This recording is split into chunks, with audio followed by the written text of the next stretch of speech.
You know what writers do with characters? Ooh, that's weird. You know what makes characters interesting and are my glasses crooked? Do you know how... Do you know what makes writers... Sally sells seashells by the seashore. Sally... Do you know what makes characters interesting in a writer's story? It's the mistakes they make. Stick around and find out how. All right, that was take 79. That should work now.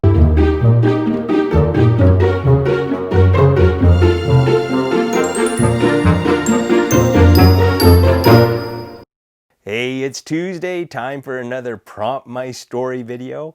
I'm Marty Chan, a kids author, storyteller, and playwright. And every week I put out a video with some writing tips to help students become better writers and a story starter to inspire their creativity.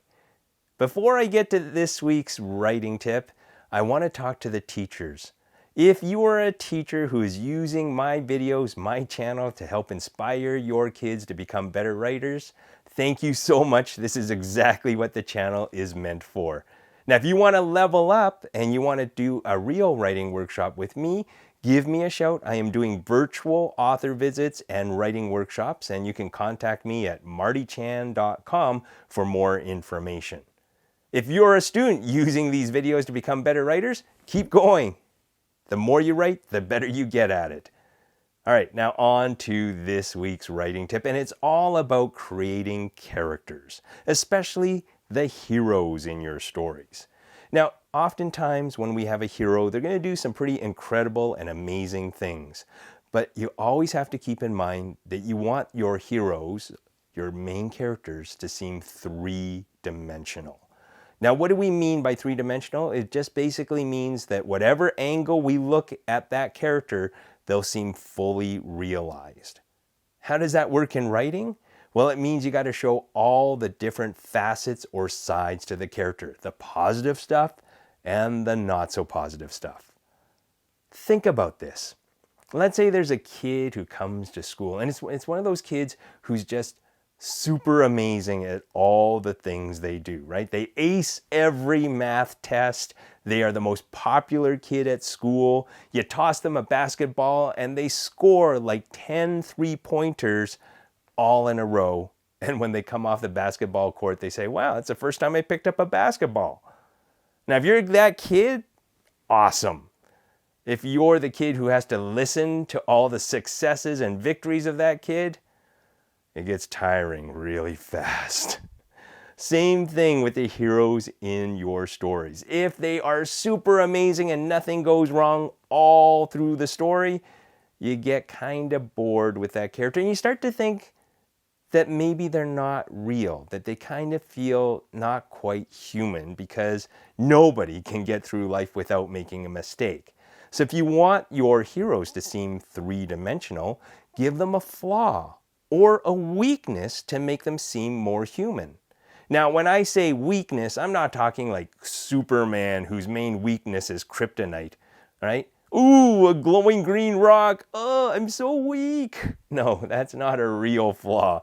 When we're talking about creating characters and making them three-dimensional, we're talking about the kind of flaws that are inside a person.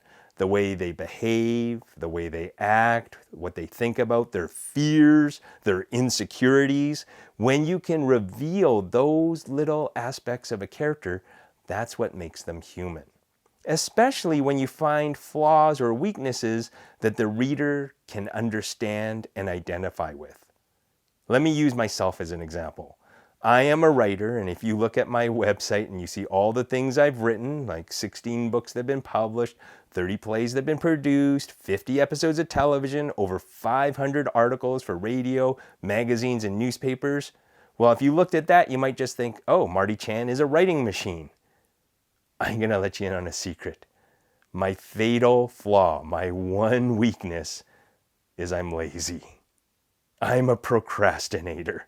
If I get a writing assignment, I do not jump on it and start writing it the very first day that I get it. No, I go and I play video games, I read books, I watch YouTube videos, I play with my cat, I will wait as long as possible before I will start writing. And then when the deadline comes near, I panic and I work around the clock and I curse myself. I go, oh, why didn't I start this earlier? Now, if you've ever been given a homework assignment and you wait until the night before to do it, you know exactly what I do. And that makes me relatable to you. And that's what you're trying to do when you create flaws and weaknesses in your characters. Find something that the reader can identify with, and that's what makes your hero more relatable and more three-dimensional. Now you're going to try to apply that writing tip to this week's story starter. I'm going to show you 3 different characters, and you have to decide what kind of flaws they have that make them human, okay?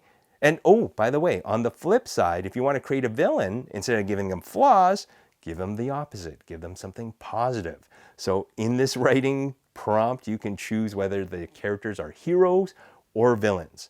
You could do all 3 if you're ambitious, or if you only want to do one, that's all right.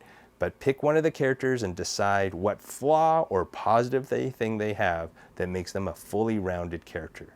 All right, here we go, the 3 characters. All right, there you go. Let's see what you can come up with, a flaw or something positive about those characters, whether they're going to be a hero or a villain. I hope you enjoyed that writing tip, and if you haven't already, please click the subscribe button so you can see more videos like this. Have a great time writing, and we'll see you in the next video.